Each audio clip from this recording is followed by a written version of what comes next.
ചില ആളുകൾക്ക് ഇതാ മുസ്ലിം പെണ്ണിന്റെ വിഷയത്തിൽ വല്ലാത്ത ആശങ്കയാണ്.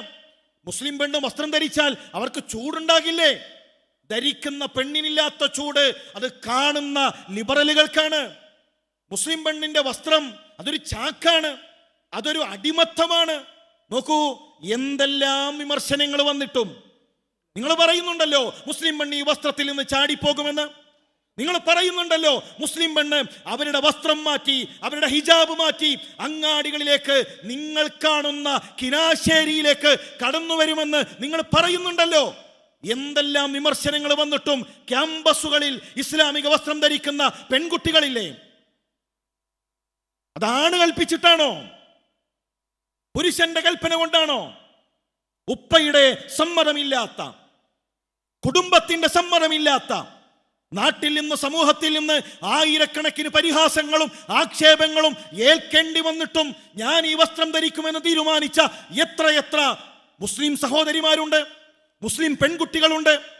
ഫിർഔനിന്റെ കൊട്ടാരത്തിൽ ആസിയ റളിയല്ലാഹു തആല കഴിഞ്ഞതുപോലെ കുടുംബത്തിൽ നിന്ന് എതിർപ്പുണ്ടായി, സമൂഹത്തിൽ നിന്ന് എതിർപ്പുണ്ടായി.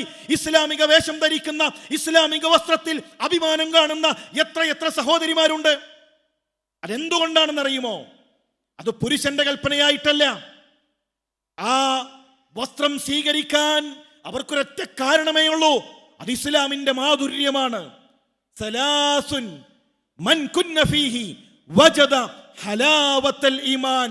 മൂന്ന് കാര്യങ്ങൾ ഒരാളുടെ ജീവിതത്തിൽ ഉണ്ടെങ്കിൽ ഇസ്ലാമിന്റെ മാധുര്യം, ഇസ്ലാമിന്റെ സൗന്ദര്യം അതവർ ആസ്വദിച്ചു. അതിലൊന്ന്, അവർക്ക് ഏറ്റവും പ്രിയപ്പെട്ടത് അള്ളാഹുവാണ്, അള്ളാഹുവിന്റെ റസൂലാണ്. അതുകൊണ്ട് നമ്മൾ മനസ്സിലാക്കേണ്ടത്, ആയിരക്കണക്കിന് ചാനലുകളിലൂടെ മുസ്ലിം പെണ്ണിന്റെ വസ്ത്രത്തെ പരിഹസിക്കുമ്പോൾ, ഇസ്ലാമിന്റെ പെണ്ണിന്റെ വസ്ത്രത്തെ ആക്ഷേപിക്കുമ്പോൾ, ആ ആക്ഷേപങ്ങൾ ഇന്ന് സോഷ്യൽ മീഡിയകളിലൂടെ തുറന്നുവിടുമ്പോഴും ഞങ്ങളിതാ ഈ വസ്ത്രത്തിൽ അഭിമാനം കാണുന്നു എന്ന് മുസ്ലിം പെൺകുട്ടികൾ പറയാനുള്ള കാരണം എന്താണെന്നറിയുമോ? അവർ ആ വസ്ത്രത്തിൽ അഭിമാനം കാണുന്നു. ഇത് അല്ലാഹുവിന്റെ റസൂൽ സല്ലല്ലാഹു അലൈഹി വസല്ലം തങ്ങൾ, അവരുടെ പ്രവാചകൻ പഠിപ്പിച്ച വസ്ത്രമാണ്. ആ വസ്ത്രത്തിൽ മാധുര്യം കാണുന്നു എന്നതാണ്. എങ്കിൽ നമുക്ക് ഇവിടെ ഓർമ്മപ്പെടുത്താനുള്ളത്, ഇവിടെ ഇത്തരം ആശയങ്ങൾ കൊണ്ടുവരാനുള്ള ശ്രമങ്ങൾ നടക്കുമ്പോൾ പ്രിയമുള്ളവരെ, ശക്തമായ രൂപത്തിൽ നമ്മൾ അതിനെതിരെ ഉണ്ടായിരിക്കണം.